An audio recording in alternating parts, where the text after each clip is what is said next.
Hey guys, you've heard it from me so many times about how awesome the Protégé course is, so I thought it was probably best for you to hear from some of our students.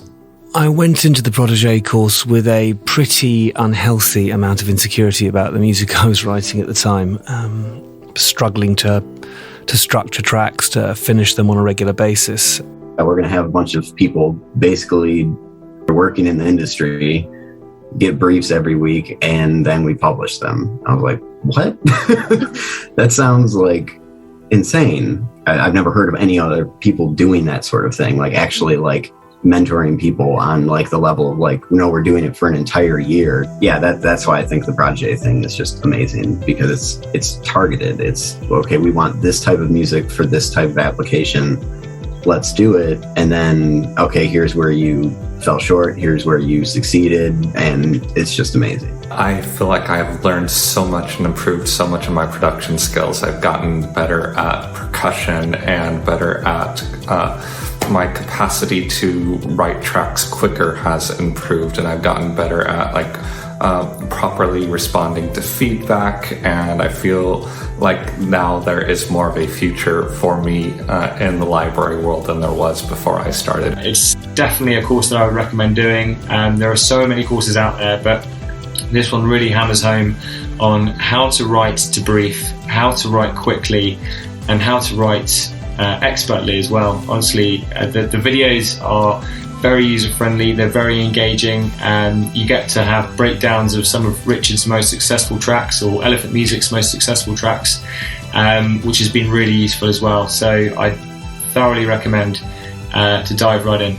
Protégé was one of the best investments that I ever made in my career. It did level up my game, and not just in skill, but also in my confidence. It just made me a more professional composer and a better composer. But the course did exactly what it intended to do, in that it kind of demystified the whole composition process, taught me a bunch of good habits.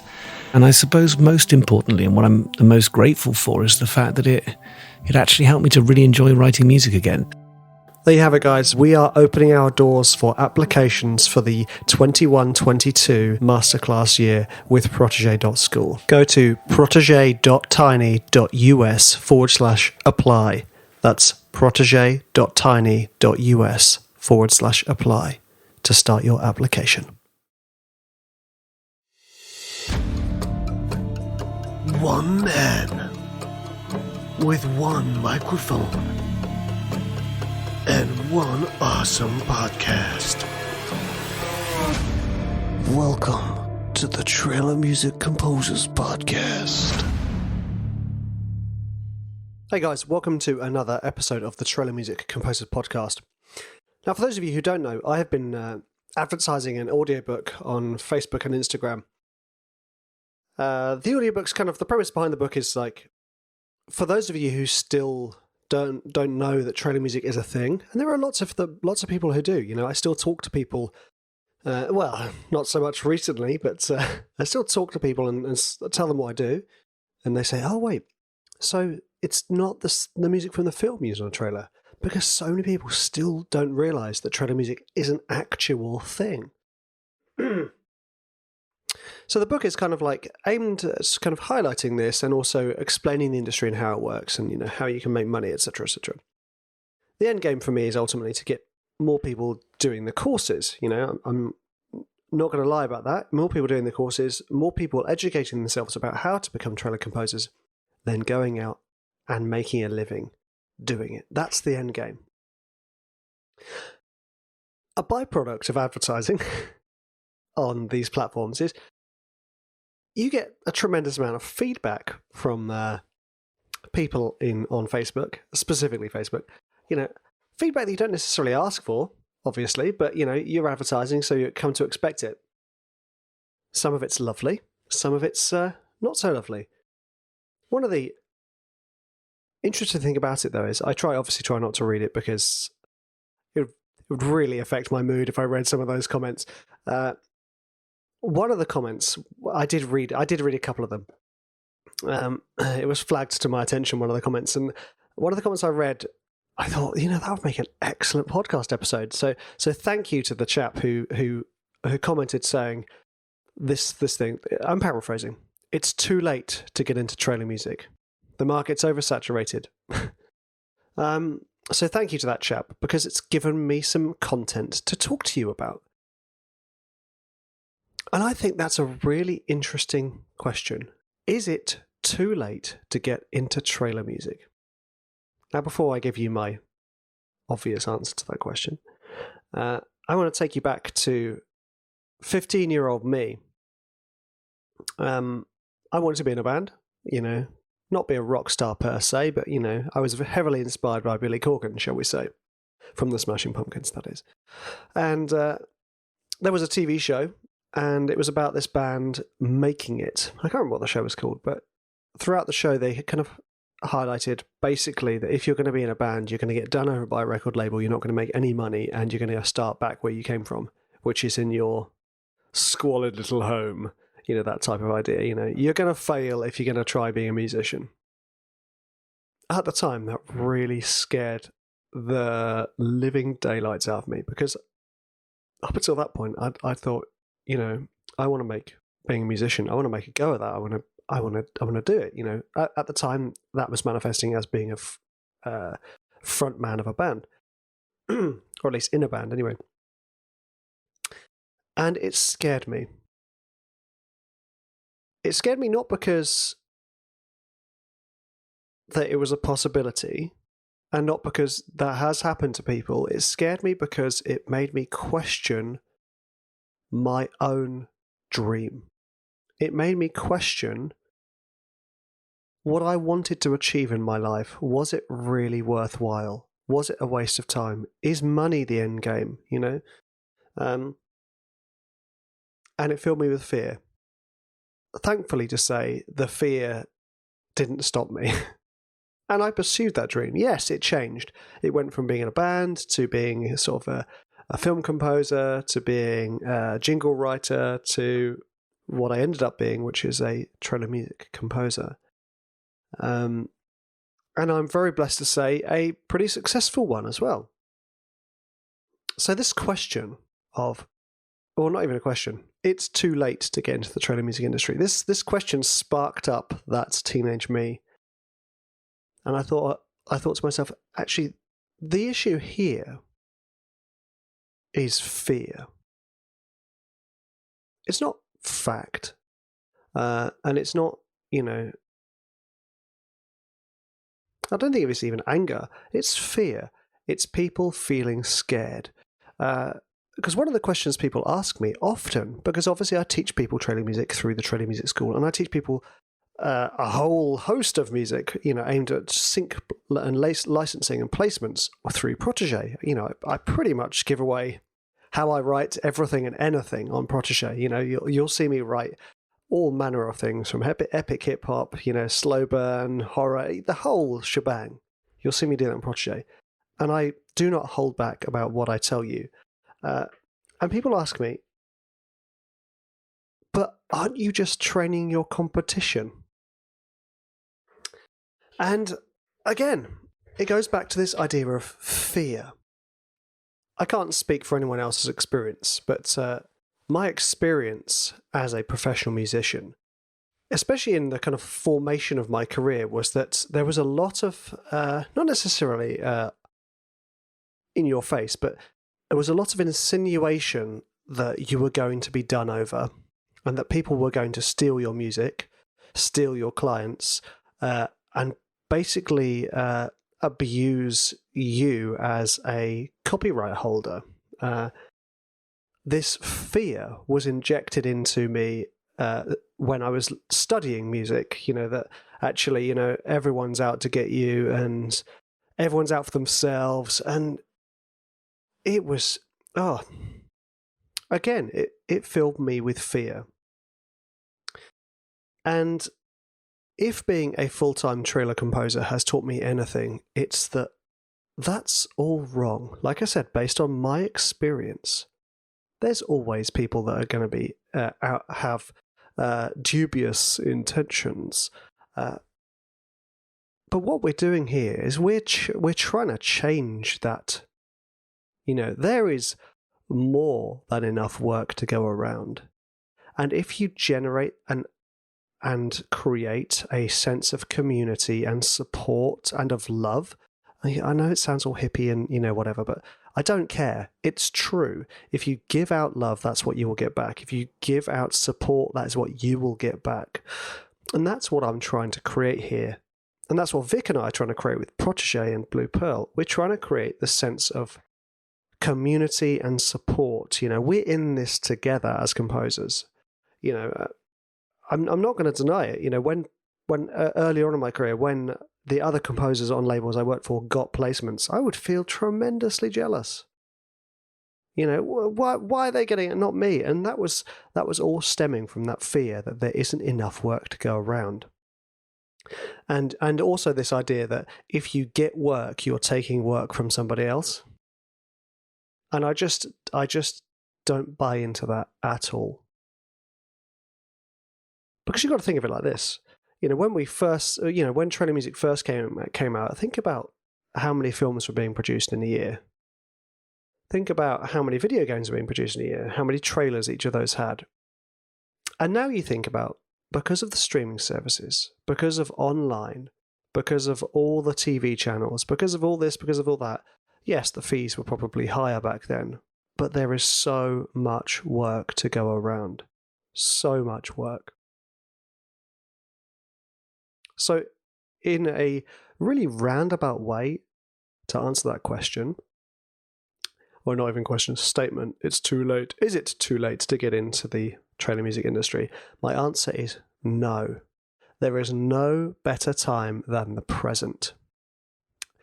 In this year that I have done this podcast, I have seen people contact me very early on, and say to me, actually it's a year and a half this podcast has been going, reach out to me right at the beginning saying, thanks for all the information, I'm going to pursue trailer music. And then I see them getting placements. And then I see them releasing albums with libraries, which is a beautiful thing to behold. Other people finding their own success. It's kind of like life, really, or at least my idea of life is that we're all here for a very, very specific reason.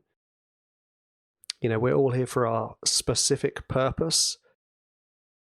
And, most of that purpose is trying to find that purpose, admittedly. A lot of us don't find that purpose, or at least they have found it and second-guessed it because of fear that has been spread around.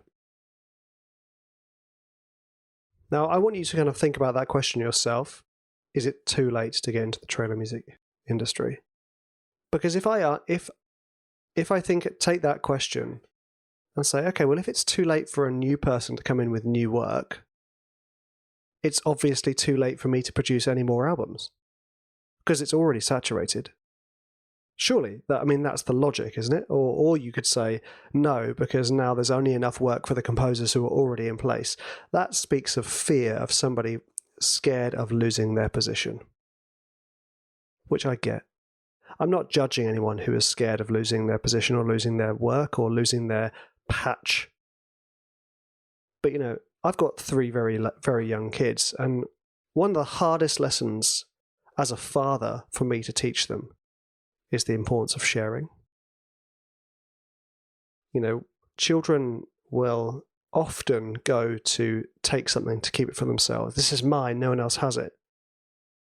But sharing with other people, as with kids, it doesn't diminish what you have, and it usually greatly expands it. Seeing my students and mine and Vic's students get placements, even just getting attention from libraries, fills me with so much joy. Okay, maybe looking on the most cynical aspect, maybe they win a trailer that I was up against them with, for, I should say. Who cares?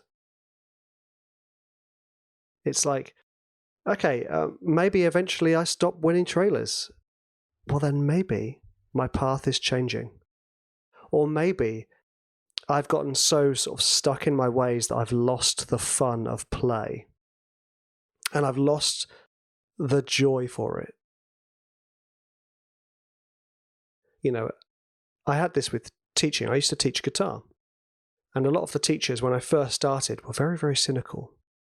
You know, no one never practices, you know, there's hardly any talented kids or kids willing to put any time in. And I thought, oh, really? This is terrible news. And then when I started teaching, I was like, hey, these kids are awesome. They're just not being addressed properly. You know, you've got to focus on people's joy and focus on their love. Sorry, it sounded like I was crying then. I may or may not have been. No, I'm not. I just got something stuck in my throat. With guitar teaching, it was kind of like, well, I'd say to the kids, well, what do you want to learn to do? And some would say, I want to do my grades, which for other countries that don't have grades is like tiered exams to show how good you are on an instrument, which I like the idea of for those of us who are inclined towards achievement. But for those of us who are inclined towards enjoyment, sometimes the grades weren't always the best thing. And some of them would say, you know what, I want to learn how to play a Muse song. And I'd say, piece of cake. Well, not necessarily. Some of them are quite difficult to play, but, you know, there's always ways you can teach a song that are applicable to any level of playing, even if it is just root notes played on the bar. But the act of them playing and enjoying it gave me pleasure. I enjoyed seeing my students enjoy what they were doing, and that still carries through now. I am very, very happy to bring new talent and new faces and new people into the industry, because at the very worst, my competitiveness kicks in and I produce more work and they will make me better. You know, it's like, and at the best, everybody wins.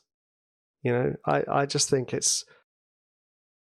we're faced too often with fear and anger. You know, we see it all in the news every single day. Oh no. I mean, that's why I never watch the news or read it or listen to it in any way, shape or form, because all it does is fill me with fear and anger. And I don't need that stuff.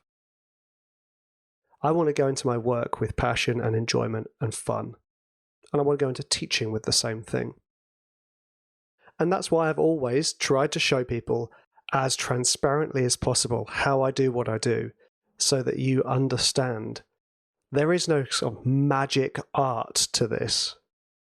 Although I think my slogan for the Trailer Music School was the art of trailer music. Whoopsie. I mean art in air quotes, you know. People often like to disguise something so it becomes more difficult for new people to come in. There are formulas and formats that you can use. Blueprints, guys, you know.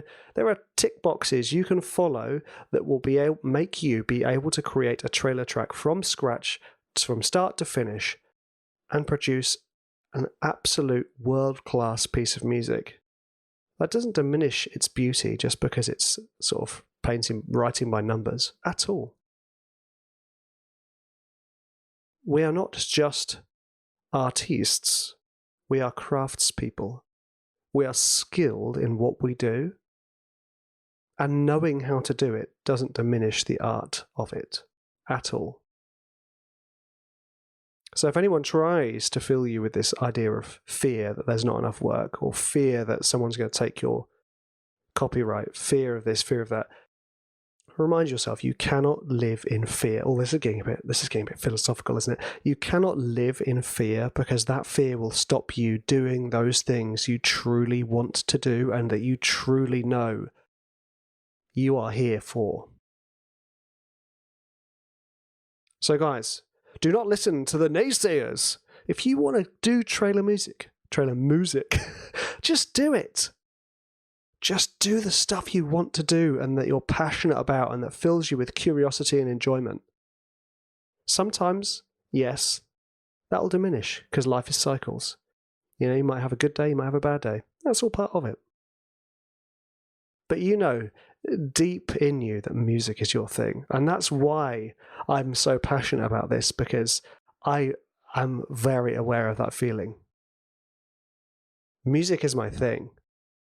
Yes, I love other creative projects. I absolutely love other creative projects, but music is my thing. And that is the main channel that all my creativity is going to go through. And I know you feel that burning desire for music as well. That's why you've sat listening to me rambling on for however many minutes it's been. Don't give in to fear. And definitely don't read negative comments on Facebook. or you know, unless you can turn it into some kind of creative prose, like a podcast like this one. You know, and you're all entitled to your opinions, but this one is my opinion. If you want to do trailer music, there is more than enough work to go around. You just show up, and you show what makes you, you. In your music, of course. Right, guys. Thank you for listening. You are absolute legends. I appreciate you listening absolutely no end. I love the fact week in, week out, you guys are listening to this podcast, and I hope you're enjoying the kind of like change in pace and the change in formats. It's a lot more fun for me to have lots of different things going on. Also because sometimes it's quite hard to think of things to talk about, you know. But having the group calls, having the banter show with Kieran and Cody, I've also, you know, having the interviews, I've also got an interesting one coming up where I'm interviewed by a fellow composer who she is more in the score world, the contemporary dance world. She wanted to know about trailer music, so I was like, hey, let's do a podcast, and it's awesome. So you guys will hear that in a few weeks. I hope you had a nice week, guys. I hope you continue to have a nice week, and do not give in to fear. Just do the stuff you want to do, guys. If it's trailer music, rock on.